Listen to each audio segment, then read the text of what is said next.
Have you ever felt pressure to live by someone else's rules, follow someone else's agenda, ultimately spend your time building someone else's dreams? Well, let's have ourselves a pocket sized pep talk because you're about to hear from a guest who lived that statement and did something about it. A Pocket Sized Pep Talk, the podcast that can help energize your business and your life with a quick, inspiring message. Now, here's your host, Rob Jollis. Today's guest, Carolina Billings, is an executive social impact entrepreneur with 15 plus years of C-suite leadership experience and is the founder of Powerful Women Today, a boutique accelerator for the empowerment and optimization of women's status, global leadership, and personal success. And if that isn't enough for you, she's a published author of 4 #1 international best-selling books, including Awaken Your Emotional and Financial Independence. That's the one we may talk about a little bit today. We're glad to have you with us, and welcome to the show, Carolina. Thank you, Rob. Pleasure to be here. Well, it's a pleasure to have you. So we'll dive right in. And normally I start by hearing about a book, but with you, because I jumped on your website and I did a little bit of work here, I think I'd like to start with a question that I ask in sales every now and then. And it goes like this. Everybody has a story. I want to hear yours. Oh, wow. Okay. So you want to hear my story or I Powerful do. Women Today's? Or okay. Just So your my story. I think it'll lead us to certainly. today. Yeah. Certainly. So I am Canadian. I have adopted Canada as my homeland, but I am originally from Latin America. So that informs a lot about, my belief system, what you grew up believing that can or cannot be done. So I often say, and I even refer to in my book, that I'm not rags to riches story. I'm actually the reverse. I'm a riches to rags story 3 times over. And each time claiming more of my freedom and independence along the way. So I have, I was a corporate C-suite. I've had the blessing of always being a hard worker and have been recognized for my effort. So I climbed the corporate ladder and I made it to partner in a multi-million dollar company. And on paper, I was doing great, right? It's like, I had the dream job, check. I was married, I was in the right neighborhood, my son was doing great, and everything was doing wonderful. But yet, something was still missing. And it wasn't missing enough, it was whispering, right? Like it wasn't screaming, it was just whispering.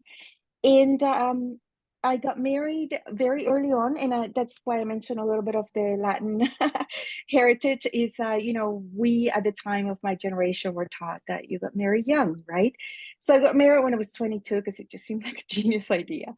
So let's time travel 20 years later, and I'm 40 years old, and I've already been married for 18 years, right?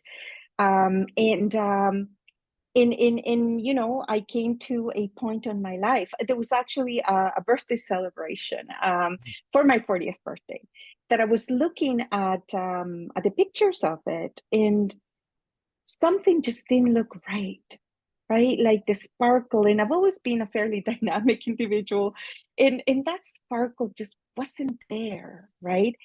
And I just really had to take time to reflect and go, what happened, right? Like I wanted to do all these things, and in the process, I've landed, at 40 years old, and I can almost see to the rest of my life, right? The way that I'm going, and in the traditional marriage that I was in, there was also someone else telling me how it was all going to unfold, right? And I was going, but there's so many things I want to do, right? So one thing led to another, and I decided, you know what, I value a relationship, but I think I need to grow up because I've spent all my adult years in this relationship, right, and not being able to do all the things I wanted to do, and it just it just wasn't working for me anymore. And it was very hard to explain to people because, my family would say, was he a drinker? And it's like, no, he's not. It's like, is he cheating? It's like, no, he's not. He's actually a great provider, great father. We were 10 years apart. He was 10 years older. So, he was at a point in his life where he was like a little bit winding down and thinking, Freedom 55, where I'm thinking, okay, but there's so Ramp it much I up. still want to do, right? Like, I'm just getting started. And it was just as simple as that, right? Like, it was just a fork in the road. Right. And I don't know from where, because I value, I'm a lover, not a fighter. So I actually have a master's in conflict resolution because I don't like conflict, right? So I don't know where I got the strength to say, you know what? I think I gotta go, right? I just gotta go. And it's not anybody else, it's not, it's nothing you've done, is me. So, you don't need to lose your home. You don't need to, you don't even need to lose 50% of your assets. Like, I just want out. I'll buy my freedom. Right. Right. And he thought about it, and he just didn't understand. And he's like, but there's nothing wrong. And I said, we're not happy. You don't know. You don't know how this is not how it's supposed to be. Right. Right. Right. And anyway, so somehow I found my way to walk out of, security, right? Out onto my own for the first time in my life. It was a little bit of an I Love Lucy meets Survivor, right? Because I had never Oh, lived what a on my great book own. title that would be. Oh, I'm Yeah. telling you, we were literally friends, and I were like Googling, how do you, right? Like, how do you, I don't know, clean the filter in the washing machine?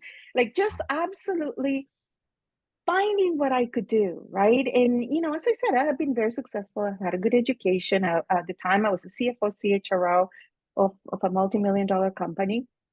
And so I did not know what I did not know. So I was an accountant by day, and yet I didn't even know where the bills came from. Like, and I know it's hard to believe because some people meet me, it's like, how is that possible? And I said, trust me, it's possible. When you're in a relationship where one person decides to take care of everything and you Right. surrender your independence, right? You don't know what you don't know. Yeah, but Right. So, Carolina, part of the story. Now I'm starting to already put pieces together as to when I visited your website and I see that you're helping to empower women and get them to feel financially and I think emotionally free.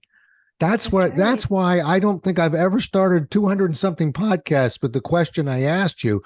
But I thought to myself as I was prepping for you, I thought, I know there's a story here.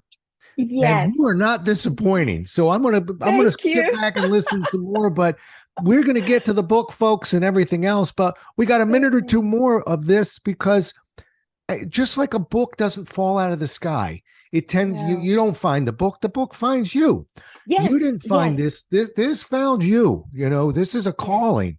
And that's how we are successful. It's hard for somebody to say, here, I have an idea for you. You go run with it. It's gotta burn in your It's belly. And I'm passion. hearing Yeah. it. It's, Yeah. you know what? Because that whisper begins to scream, right?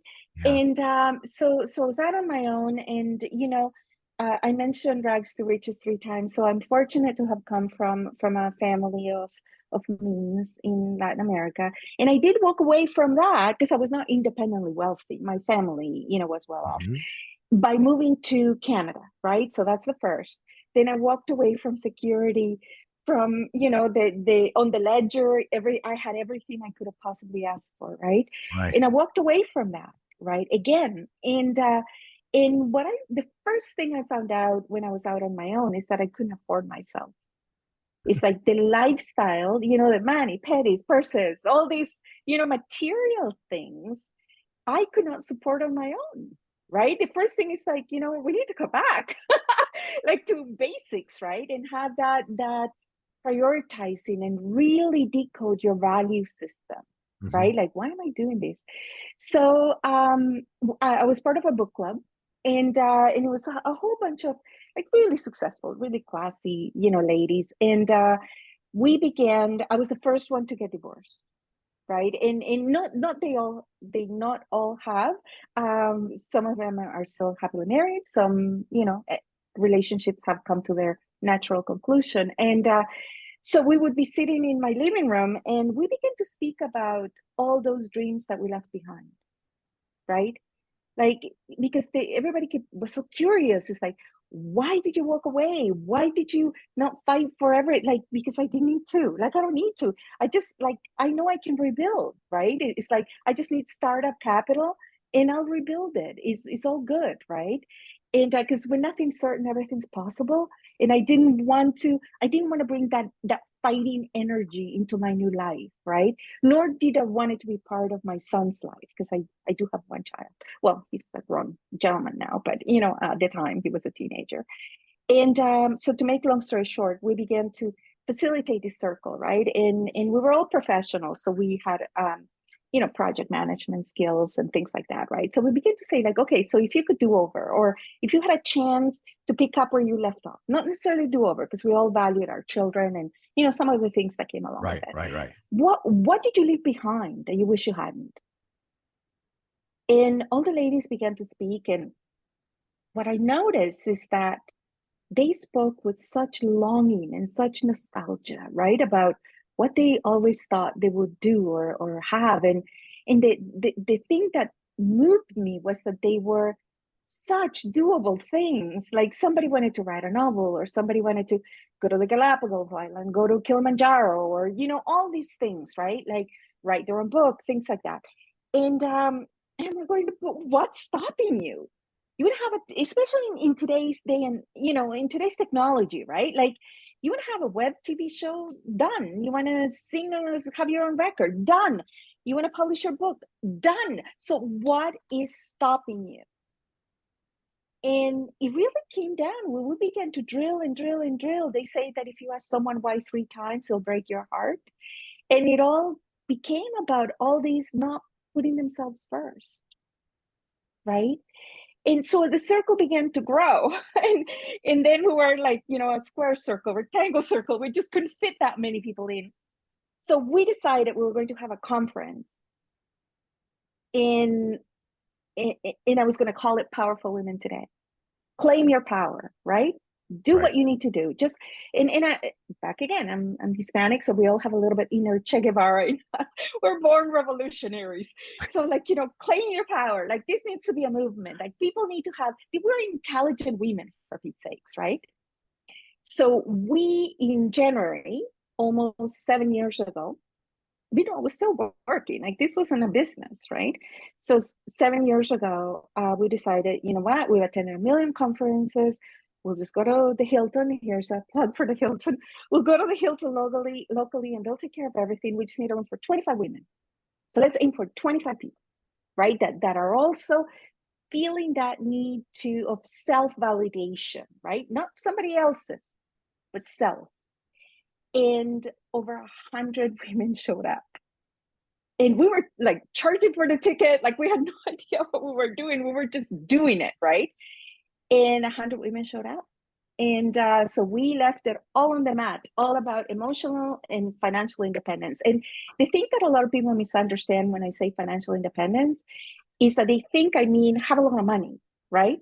And it's not that. Actually, the more money you have, the more financially dependent you are of whatever generates that money. So say you're, a law partner, right? And you're earning $500,000. Well, you're going to keep, because then your entire lifestyle, back to first thing I realized that I couldn't afford myself, right? Back to that. So to maintain the lifestyle that you set in motion, now you cannot afford to quit. Now you begin to sometimes compromise your values. So now you're not attending your children's recitals because you need to earn $500,000. Right. Now you perhaps are not having dinner with your husband because you have to make $500,000, right? And you actually become more financially dependent than, say, somebody that's making $30,000 a year, right? Because there's more jobs like that. Right. And so it was a reframing, right? of emotional independence, what does that mean? Means setting boundaries. Means, you know what somebody else thinks of you is none of your business. Do what's right for you. It's one life. Right? And be ethical and take responsibility for your life. It's not the patriarchy, it's not the men. Whatever's stopping you is you. Let's face that. Right. So this message started to just like go and back to that one day that 100 women showed up. I get excited. So I'm like already future planning, right? So I said to them, okay, so next year we're going to meet right here and we're going to set an intention of things that we want to do that will show that we're putting ourselves first. In a year from now, we're going to meet here and we're going to share our experience, right? So this woman stands up from the audience and says, and I will sponsor you every step of the way. And I'm going, okay, I don't know who you are, but thank you. You're my new best friend, but yes, thank you. She ended up being the vice president, one of the vice presidents, because there's many, of one of the local banks in Canada. And for the first 5 years, when Powerful Women Today was a social impact movement, they sponsor us every step of the way.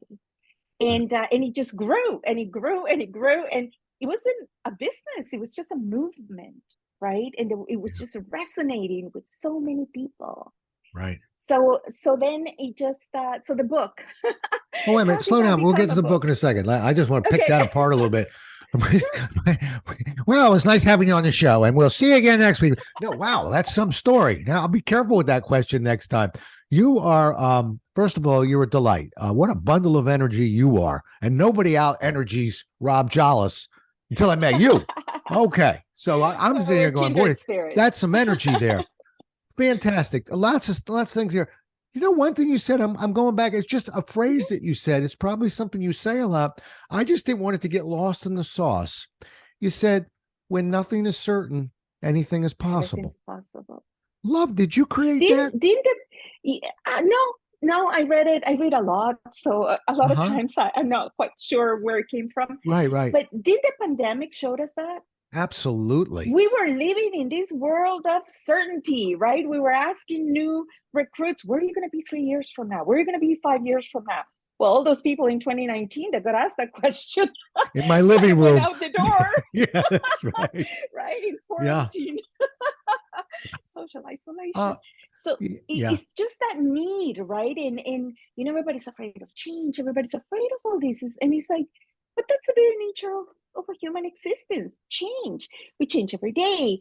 We have no guarantees of anything except this moment. But right? Carolina, from a sales perspective, do you know what the number one objection is for most people in this world? And I mean, I work with NASA, I work with banks, I work with it doesn't matter. Police officers. Fear of change permeates everything. And so that fear of the unknown frequently outweighs the pain of the present.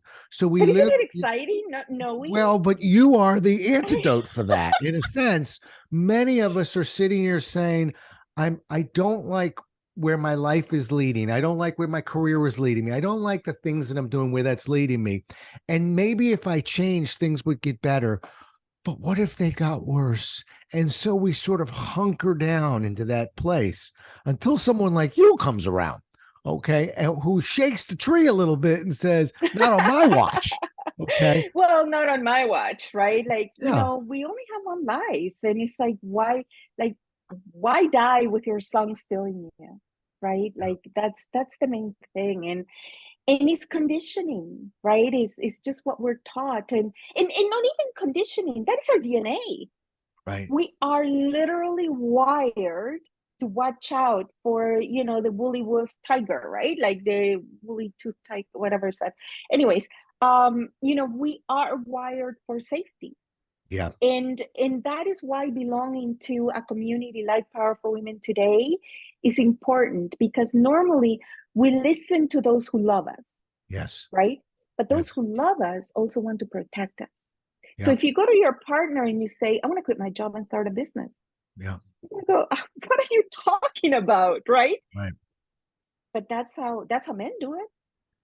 Yes. Why is there so many CEOs? Well, yeah, and just from man's perspectives, 20 seconds of my story. I was a comfortable Xerox employee, actually on a fairly nice track for some success, and both my father-in-law and father were alive at the time when I came home one day and said, "I'm going to be leaving all that, and I'm going to go work in that closet over there." I mean, I'm going to work in an office that's smaller than my bedroom, and because I have a dream for something else. And That's right. I think from my perspective, what helped me was thinking, you know it's okay to fail at this. What's not okay is to sit back years from now and say I was too afraid to try. Or And to fail at life. once we make a bargain like that and realize Mhm. that I can't fail, actually, uh, then it becomes a little bit easier to find the courage that you speak of. Powerful women today. Tell me a little bit about that. Mhm.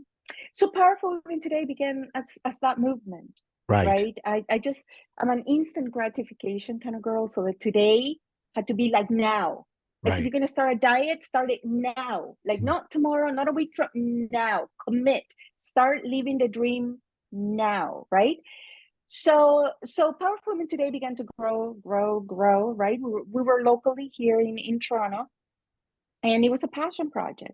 It was not monetized at all. Like in the last, we grew. So we were at it for about 5 years. We grew to 3 conferences in excess of 500 women a session, Mm, right? So, and these were all like executives. These were all like, career women. And we don't have a big entrepreneurial community for women in Toronto, like outside of retail and in hospitality. So there was just like a little bit of budding for that, right? Like it's just a budding movement.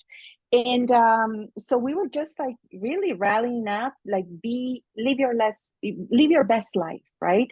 Show up as your best.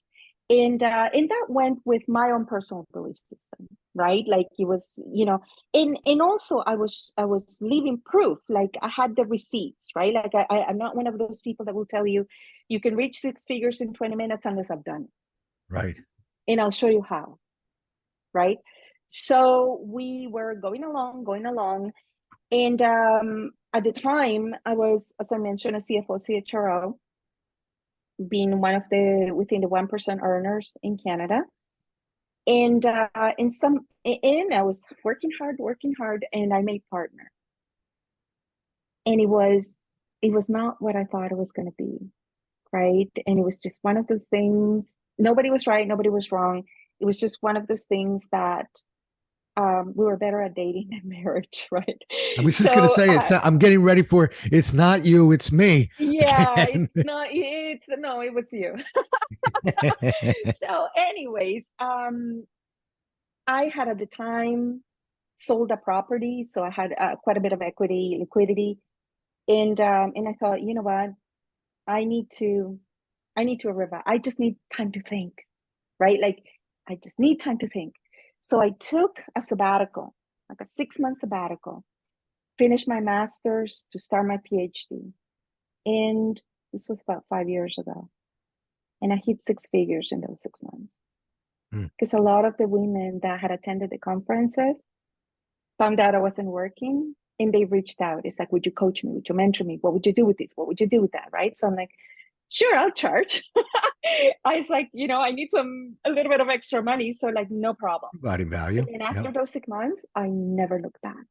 I Mm, figured I'll take a pay cut for me than be earning on someone else's dream, right? Back to what you were talking about. right. Right. And that was Are the you actively third. coaching now?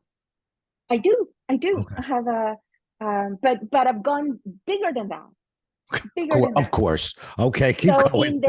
in the 5 years, the goal was to reach 1 million women, and we've done it. Wow. We have had a positive impact in messaging, like an impression exceeding 1 million people through social media, right? So my dissertation actually is in leveraging the aggregate, which means leverage your network. So I created this research, which is our ecosystem, that when you come and you join in this consortium, you're walking into a built-in network. So we have 500,000 followers, right? So we tend to do all of these multimedia, multimodality, interdisciplinary activities for visibility, impact, and legacy for this group of entrepreneurs and consultants, and to reach the maximum amount of people. Because if you reach one with the right from the heart, and you're really solving a problem for someone. Yeah. If you reach one, you've reached 10. Right. Because each person usually impacts at least 10 people. Right. And if you show them how, they will impact an extra 10. You do that 10 times, that cycle 10 times, we've exceeded the number of people on earth. Yep. Yeah. Well, you hit it's it. About movements. Yes. Sir. Yeah. Yeah. No, you hit on a big piece when you can solve a problem. That's that, I think a lot of people miss that, Carolina. I think they want to tell you about a solution, but they don't understand that, no, that's not what people really want. They want you to help them solve a problem. And then you earn the right to get to the solution, just sort of like a coach. But we're not solving anything yet. We have to understand what the problem is. And so many people miss that along the way. When people say, how much should I charge? It's like, well, what's the cost of the problem? Right. Yeah. What will your solution avoid? Right? How much people, either through loss of opportunity or through actual outright losses, are people incurring? Maybe it's a $50,000 loss, and you're only charging what, $250 an hour, $500 an hour? Yeah. A smart person will do the math and go, okay, in 5 sessions, I can go from here to here, and you're giving me the gap of my $50,000 program for $250 or $2,500, you figure, right? And the more emotional the problem, the more they want your solution, the more they need your solution, or they're willing to consider it. Right. And there's also that feeling that when you identify a problem, you're really helping humanity by showing them they're not alone. There's no shame, because what you're feeling, there's at least 1 billion people going through what you're going through, right? Right. So it's compassion. Yeah. So back to the book. Yes. Yeah. Sorry. No. Let's go back to the book. Let's go back to the book, because you wanted to know, and this is really important for anybody who wants to write a book or thinks about it. So given my personality, I'm always questioning. I'm a seeker, right? Well, I'm a researcher, so fits the mold. So you're a bunch of things. You're also like just this bundle of energy. I have to tell you. Like I said, I'm not used to it. I'm the bundle of energy. How dare you? But continue on, please. I'm sorry. So yes. So my process is that whenever I make a major decision, right? Because when you make back to change and all that, when you make a major decision, there's a lot of residue that stays with you, right? Whether you're conscious or unconscious about it. And so I tend to ask myself, like, if it's like a life altering, if it is buying a purse, we're not talking, sometimes. Anyways, I keep asking, did I do the right thing? And, I keep kind of like a mental score. Like if I get more yeses out of no's, then, I know I'm on the right track, right? So for almost 10 years, after my divorce, because that's kind of what started everything, right? I kept asking, did I do the right thing? Because there was a lot of responsibility. I upset a lot of people. I hurt a lot of people. And it had to be for something big, right? Like it couldn't be just like, I'm not happy, so I'll stop being unhappy there. I'll come be unhappy here, right? Like it had to be for something. And so I kept asking myself, all that time. And meanwhile, remember I took a buyout out of my marriage instead of fighting for 50%. I had like reinvested it and learned how to invest money and get excited about making money instead of spending money, especially for women. This is really important. So in that 10-year gap, had rebuilt my 7-figure portfolio on my own, right? And now I had a business, I had a community that was global, right? And yet I was still asking, did I do the right thing? And most days I would answer yes.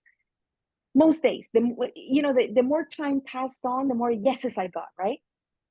And then in 2019, I got sick, like nothing big, just, I'm in Toronto, it's minus 500 in the winter, you get a cold. Like it's almost like a tax, right? In there. Like Yeah. a Oh, health yeah. tax, you Oh, get yeah. a cold. And so I get a cold. And it was between Christmas and New Year, so I was like down. And I thought, you know what?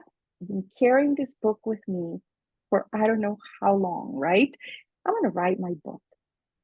And in about 3 weeks, I wrote what happened in those 10 years, right? Like everything. What did it mean to walk away? Calculating risk, building, rebuilding, right? Like the status of women, what's holding us back. And I was done in about 3 weeks. In awakening your emotional and financial independence was the result. As soon as I finished my book, I no longer felt the need to question, did I do the right thing? Right. Because I realized none of this would have existed. Yeah. None of it. Yeah. Had I not taken a leap of faith and trusting myself. You bring up something important. Not everybody can write a book. So if people are listening right now, look for the bigger message you just heard here, which is, yep, you can certainly figure it out if you sit down and pound out about 50,000 words. But you don't have the 50,000 in you. I'm actually an advocate for journaling. And I like journaling because it's a little bit more, you're talking, and I'm an author, but I journal. And I journal because sometimes I am working through things, but if I keep it in my head, I can only go so far on working that problem. But the moment we sit down and say, you know what, I'm going to have a conversation with this laptop, and I'm going to go where I want to go. Those are the exciting writing moments. And that's where all of a sudden we begin. When we don't think we have a lot to say, we do. When we have a lot to say, we actually don't have as much to say sometimes. It's usually the people that have a lot to say don't. Right. Isn't that funny irony how that kind of works out? That's why I tell people, don't wait till you think you have a lot to say. Wait till you are just want to say something. Wait and let it go from there. And it's unconditional writing. You don't have to judge your writing. You just have to write. It's fascinating because during that period you're down, my goodness, look what you discovered. But a lot of us can discover things just by giving ourselves an opportunity, much like the way we work out in a gym or something, just on a regular basis to sit down and say, I might write a page, I might write a sentence, I might write a paragraph, but I'm going to write something and see where it takes you. And it's after a few times, by the way, it gets easier. And I've got personally, I've got probably about 2,300 pages of journal entries through my career. Wow. And some of it isn't all that interesting, Carolina, but the best parts are the parts I thought I had very little to say that moment, and something very profound came out, and that's why writers write. So that's right. Anyway, I'm not surprised to hear your story there. I think it's almost a classic. I'm surprised you had the energy to do it while you were sick, but other than that, I couldn't do anything else. Right. That's interesting. Right. I couldn't do anything else. But here's something for all future authors, right? Okay. You don't write a book alone. Like, there's the writer, then it goes through editing, then it goes through, proofreading, and it goes through all of this tumbling to polish it, right? So, you're the talent. There's production, there's the technical, there's all of that before, especially if you're publishing to the public, right? Right. And so going back to that, so writing that book was not got it right. I had everything. The publishing of it was not a pleasant experience. We figured we could do it better. So Powerful Women Today became a publishing house. So one of the because we have a full ecosystem, right? Right. So we are actually a publishing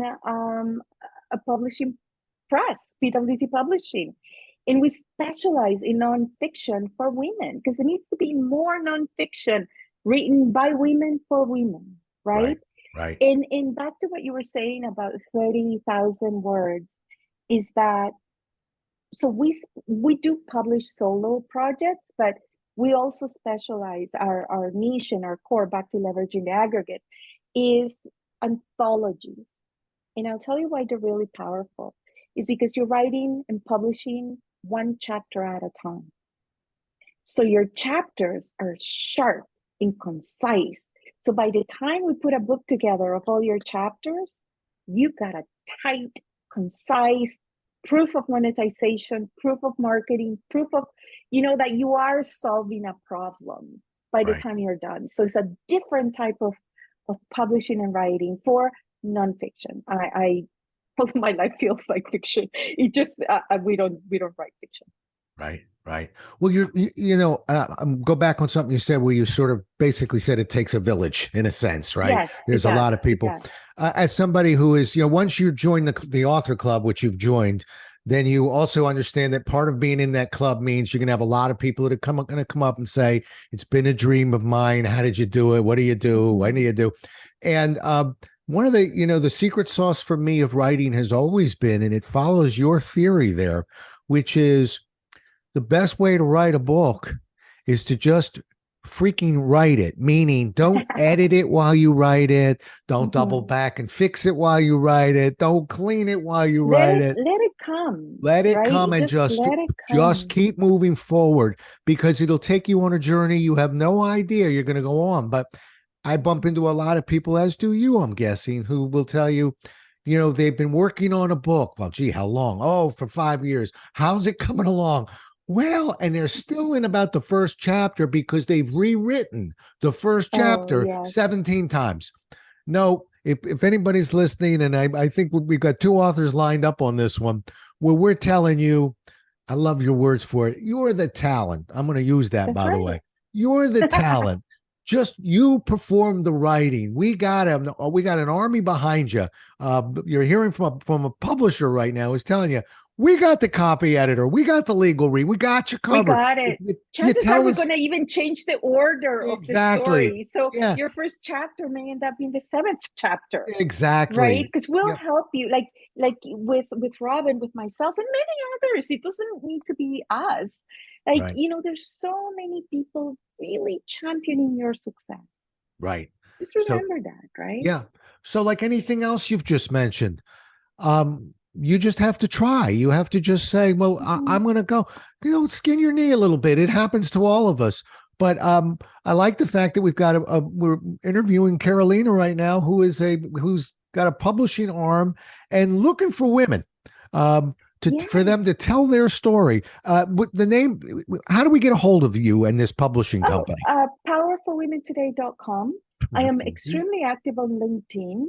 Okay. And so you can always reach me. And actually, we just branched out even further because you got to keep pushing your limits, right?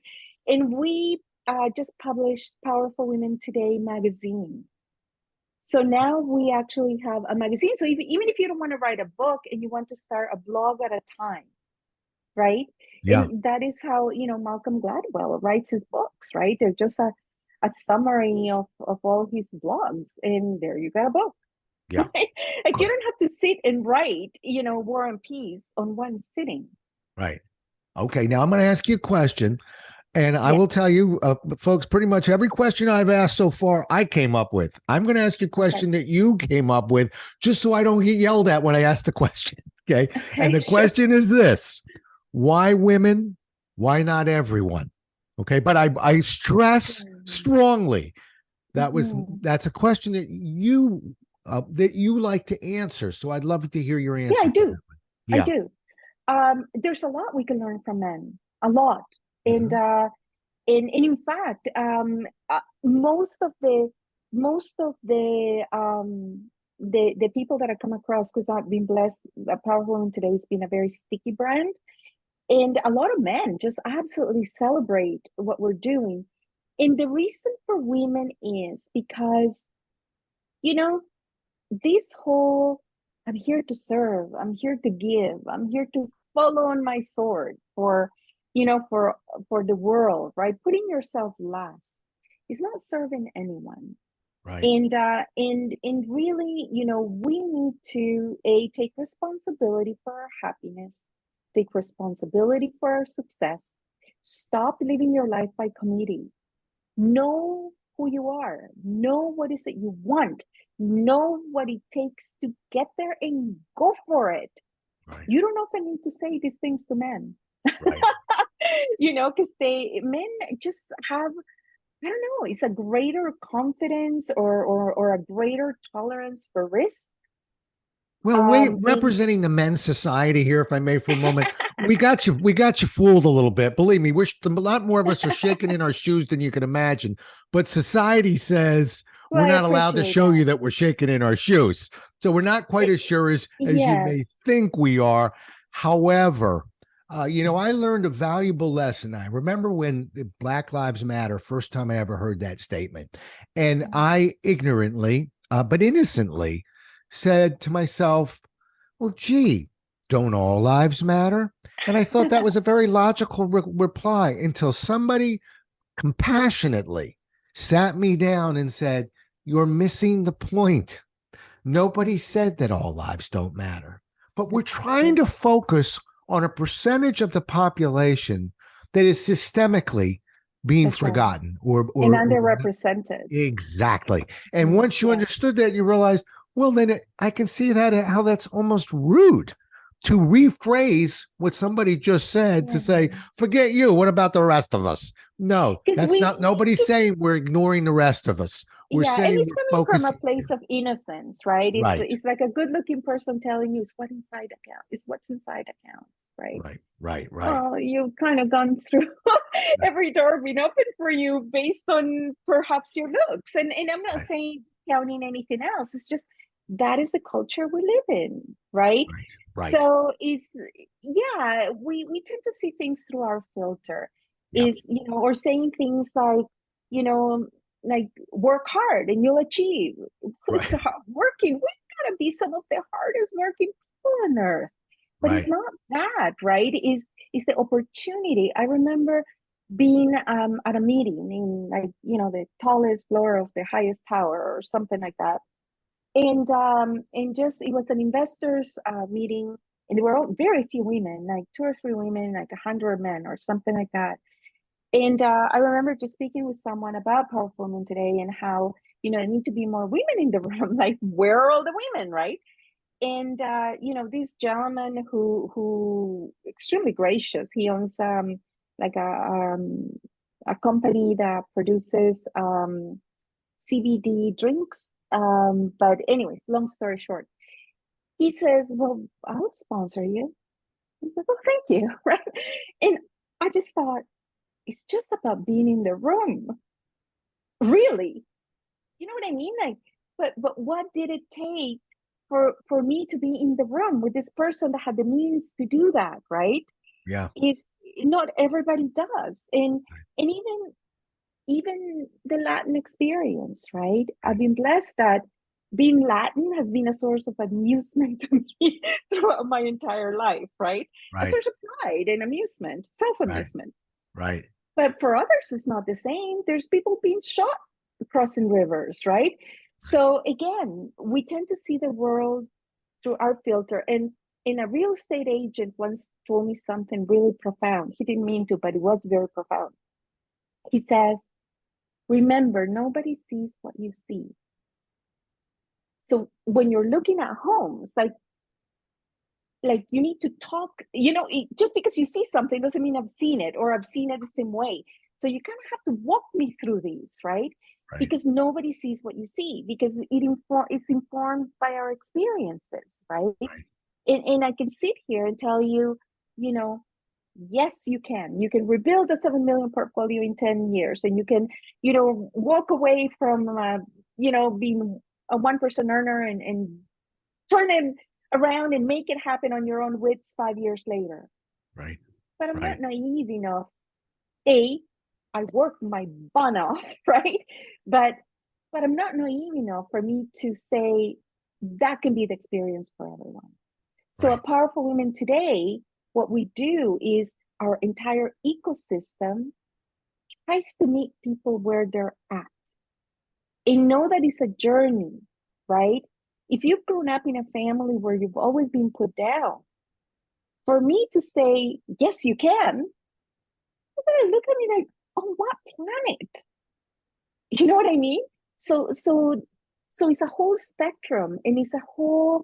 That's what diversity is. It's not just the color of your skin, but it's how you grew up, what value systems were shared with you that you've internalized that perhaps are not true. Is our entire, why are you afraid of change?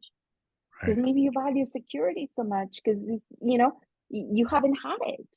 Right. So just having that ability to be compassionate, and like you were willing to self-reflect and say, how naive was it, right? That I said that, Yeah, well, I had you some know? help. I had some help.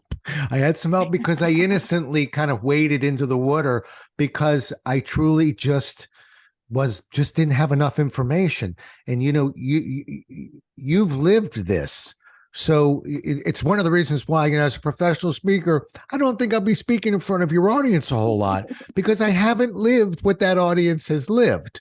So when they go, so you really know how we feel? Sure, I've been reading up on it. That doesn't count. Okay.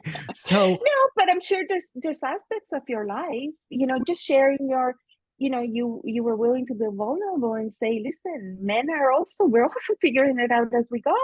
right, right, Right. That alone is an insight for many men and many women. right, Right.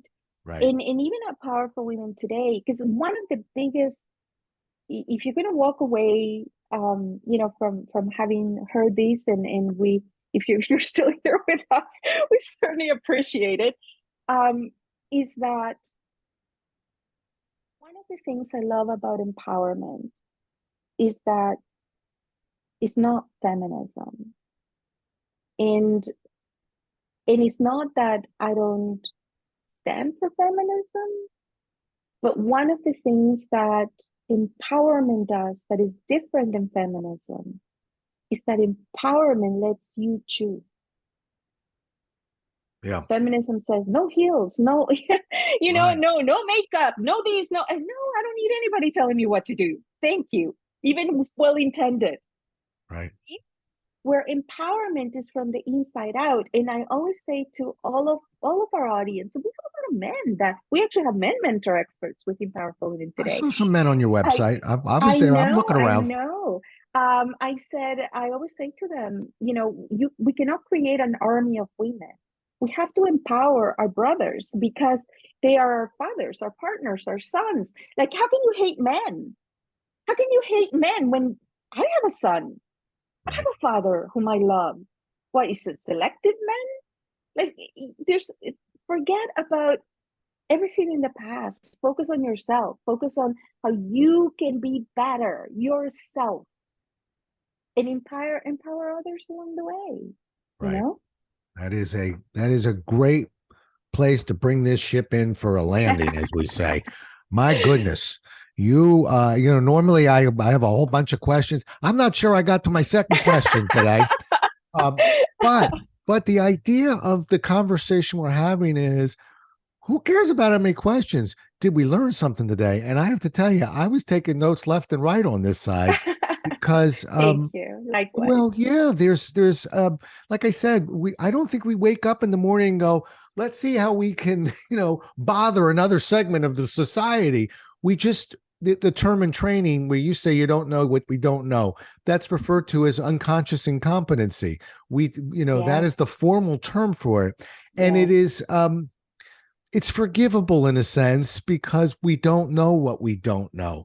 And that's why we have to have conversations like these. We need books like yours. We need Thank groups you. like yours to help educate the rest of us. We're not opposed to being educated. We just don't know where to go for the information. And You just people gotta have like an you are open mind, figuring it open out. heart, right? Yeah. Same with you. Like, you're doing good work, right? You're providing a platform for people like me, Mhm. and being open-minded about it. And it's funny when and you just gave me a big aha, because I was just speaking to a booking to my publicist, and I said, why is it that most of the podcasts that you keep booking me are men's podcasts? Right. And and she said, well, they seem really receptive to the messaging, right? And I mean, we do get booked on women's podcasts as well, but I'm just, it's almost like a 50-50. And I was surprised. Right. But you know what? You just gave me that big insight that there's a lot of work to be done on both sides, right? Yes. Yes. And I shouldn't. I should remember that.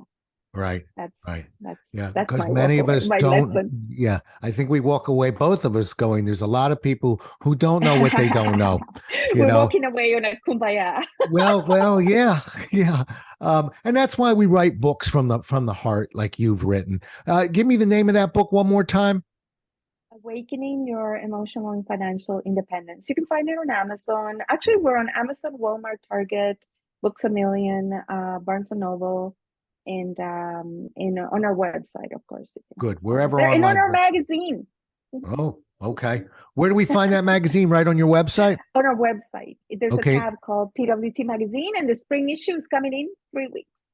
So Okay. if you would like to be a contributor and put an ad, put any insight that makes the world a better place, you can always reach out, and That's we'll make it happen. powerfulwomen.com. Powerfulwomentoday.com. powerfulwomentoday.com. All right. So you know where to find her. She's on Amazon and every other online bookstore. You know where to find the magazine. It's all right on the website. You really want to be her best friend. You're not only going to get the book, but you're going to write a nice review on the book. That means a lot to us authors out Yes, there. So, of course. how would people get a hold of you personally? Just right through the website?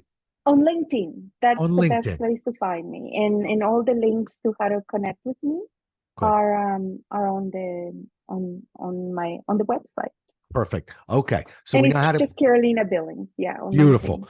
And we know how to. So now we know how to get a hold of her on LinkedIn as well. I want to tell you this, you're delightful. It was a wonderful conversation. Oh, Thoroughly thank you. enjoyed it. You made my job easy. I could have gone out, had a hot dog, and come back, but I wanted to hear it, so I couldn't leave. Normally, I'm working very hard on this side. I didn't have to work so hard for. I just had to say, everybody has a story. Get out of her way, and away you went. Yes. Beautiful job. Thank you so Thank much you. for being on the show. I'm grateful. Appreciate it. Thank you. Thanks, everyone. Well, we'll do it again as well as we can next time, everyone. Until then, stay safe. Thanks so much for listening. If you enjoyed today's show, please rate and recommend it on iTunes, Outcast, or wherever you get your podcasts. You can also get more information on this show and Rob at jollis.com.